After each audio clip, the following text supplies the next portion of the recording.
Hello, and here we are at part two of text and emboss. So last class you did something like this where you made your initials.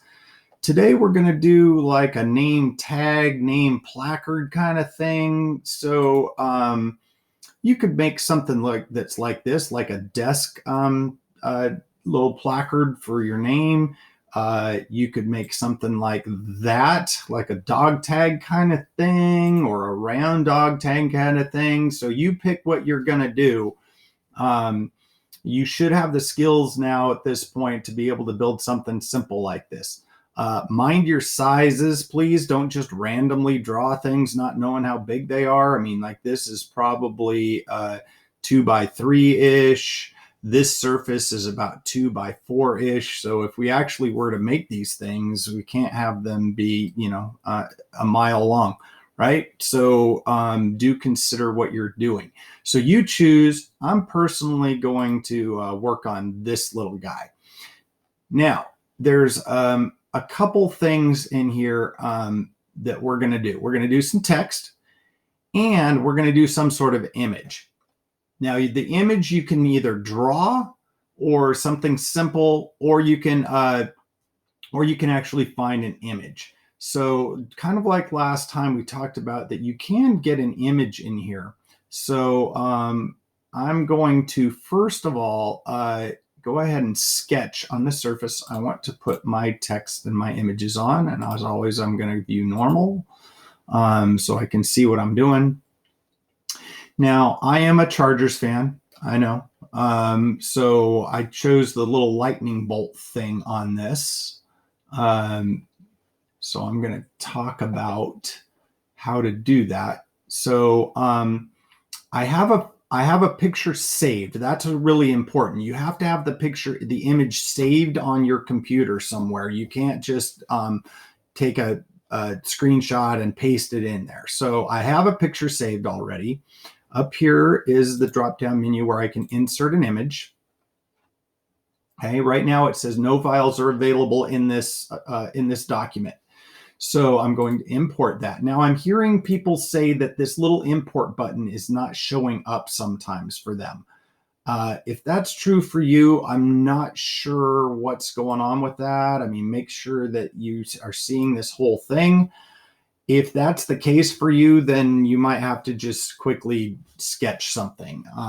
It doesn't have to be incredibly detailed. You could even make just a star or something like that. This is for skills for right now. So I'm going to import, and I know that on my desktop, I know I got a ton of stuff, but I've saved that image, which will now bring that in and save it. And now I can use that and bring it in. Now it wants me to draw a rectangle where it's going to be. So I'm going to put that up here, maybe ish. And then you can grab it and move it around. Okay, pretty cool. All right. So now I've got this image that I can use. The image will go away when I extrude. Don't do something that's super complicated. If you want to do something super complicated, that's on you. But tools that you can use, arcs, you've got this spline tool that you might want to play around with. Splines are kind of weird because you click them and then you can bend them around. So those are kind of neat. So let's see. How do I, I'm still in the command. Got to hit escape a couple times before I can delete something. Okay, so play around with those different types of lines. Just remember you have to create a profile, so things have to be connected together. I'm going to use just the simple 3-point arc tool, which means zooming in, and I'm going to go from there to there and click. And I'm going to make all my arcs first, and then I'll connect them together with lines. So again, make sure when you're connecting things that little square shows up. Otherwise, you're going to have gaps, and the thing won't show up as a profile. All right, so I'm going to do that, and then I'll use the line command to go from here to here. So that's going to be my method. I'll pause the video and I'll show you how it's done on the flip side. All right, so it's a little hard to see. Oops, let's get that out of my way. Whoops, I'm still in the command, but I have drawn my profile. I think before I do the text, I'm going to go ahead and finish this. You might try it all at once, but I think I'm going to do just my symbol first. So I'm going to do that. Hopefully I have a profile. Let's extrude, and yes, yeah, good. Now you have a choice. You can either cut into it just a little bit, or you can have it sticking out just a little bit. For thicknesses, I've been using 0.1. You can choose something different. If you choose to go the other direction, now my other one was, my thickness of the other thing is 0.1, so we'll do 0.05. Okay, just so that I can show you if I want to remove that, it will actually just cut into it. So it's up to you. Again, you can either add it and have it come out, or you can remove it and have it go in. So I think I want to add. You do whatever you like. All right, so you've got some sort of symbol. Again, if you couldn't import a picture, just do your best to draw something simple that you like.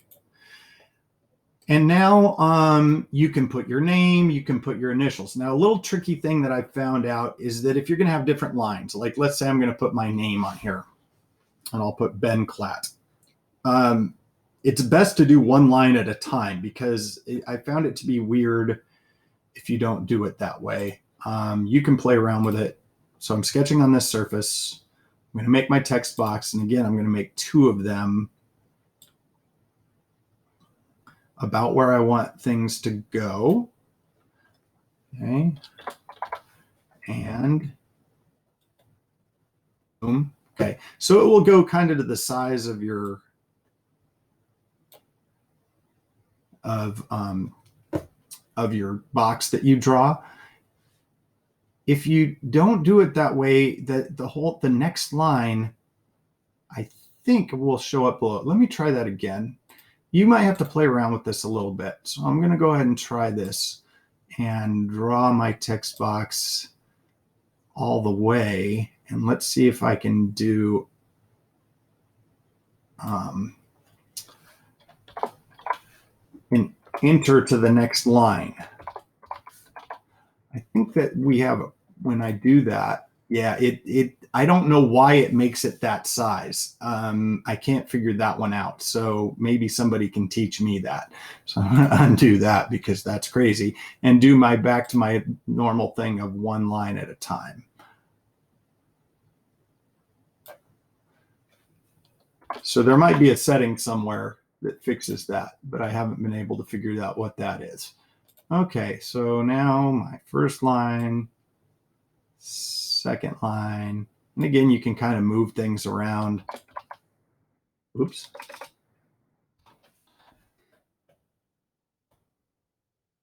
Okay, like right now, they're not centered very well, so you can actually grab that and move it a little bit.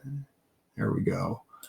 You could even do this and go up to your our constraints and do a vertical constraint and hold this little point vertical to that little point, and then see it move. It will actually hold those things together. Okay. Now, how big you draw your lines will also, or your boxes will also be how big things are. All right, cool. So now we're going to again extrude. We're going to extrude all those things. I don't know if it will show that all at once. Oh, I didn't know it would, if you select it, it will show it all at once. Holy moly, let's make that a little smaller. My 0.05 that it was before. All right, cool. We've got our little name tag with text and some sort of emblem that you quickly created. If the picture works, great. If not, we'll talk about that in class later. All right, hope you like it. As always, you can make it a different color. Have fun, enjoy. See you next time.